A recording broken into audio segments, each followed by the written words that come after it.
नमस्कार, मी स्वामी समर्थ. आज आपण मोस्ट रिक्वेस्टिंग व्हिडिओ घेऊन आलोय, जो खूप मला सगळ्यांनी मागितला होता. कारण सध्या लग्न सराईचा सीझन चालू आहे आणि प्रत्येकाला मुंडावळ्या हव्या असतात. पण मुंडावळ्यांसाठी जी मण्यांची माळ किंवा मोत्यांची माळ लागते, ती सहजासहजी उपलब्ध होत नाही, तीही चांगल्या प्रतीची. तर ती आपण घरच्या घरी कशी तयार करू शकतो, ते आपण या व्हिडिओमध्ये बघणार आहोत. तर चला व्हिडिओ चालू करूयात. माझ्याकडे अशा माळा तयार केलेल्या आहेत. तर त्या कशा बनवायच्या ते पण ट्रिपल लेअर मोत्यांनी ते आपण बघूयात. माझ्या हातात आता तुम्हाला दिसतायत त्या गहू मोती आहेत आणि सोबत 24 केजची मायक्रो प्लेटेडची गोल्डन तार आहे. ती काळी पडत नाही अशी तार आहे. तर त्यासोबत टेप घेतलाय आपण, एक कटर घेतलाय आणि फ्लॅट नोटची पकड लागेल. इतकंच सामान लागेल. पण घरच्या घरी खूप छान पद्धतीने आपण हव्या तशा पद्धतीने या माळा तयार करू शकतो. फक्त मुंडावळ्यांना नाही, तर गळ्यातल्या ज्या नेकलेस असतात, लाँग नेकलेस, शॉर्ट नेकलेस, त्यासाठी सुद्धा तुम्हाला या माळा तयार करता येतात.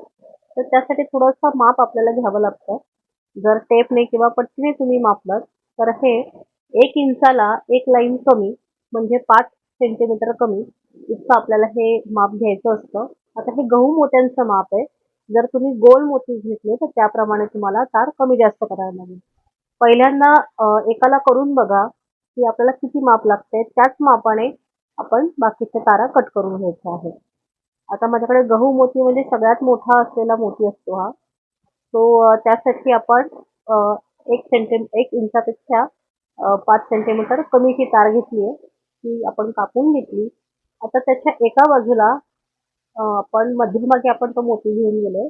एका बाजूला थोडंसं वाकवायची तार वरनं आणि ती वाकवून झाल्यावर वरच्या बाजूला एक लूप तयार करून घ्यायचा आहे. तुम्हाला फ्लॅट नोज जर जमत नसेल तर तुम्ही राउंड नोज पकड सुद्धा यासाठी वापरू शकता. फक्त लूप छोट्यात छोटा आपल्याला बनवायचा आहे आणि पूर्ण बंद करून घ्यायचा आहे. दुसऱ्या बाजूलाही सेम पद्धतीने एल आकारात ही तार वाकवून घ्यायची आणि आपल्याला ही पूर्ण बंद करून घ्यायची आहे. आता हा एक मोती झाला. तसाच आपण आता दुसरा करून घेऊ आणि मग त्याची साखळी कशी तयार करायची ते बघूया. हे बघा, एक मोती असं तयार झालाय. आता आपण पुढचा मोती करू. त्याच्यामध्ये तुम्हाला गोल्डन किंवा व्हाईट मोती हे ऑफ व्हाईट आहेत. त्याच्यामध्ये कलर कोणताही घ्या, पॅटर्न कोणताही घ्या, करायची पद्धत मात्र तुमची सेमच राहते.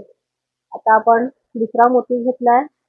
दुसऱ्या मोत्याची एक बाजू आपण पूर्ण बंद करून घेणार आहोत आणि दुसरी बाजू मात्र ओपन ठेवणार आहोत. म्हणजे वळवायची पण बंद करायची नाही.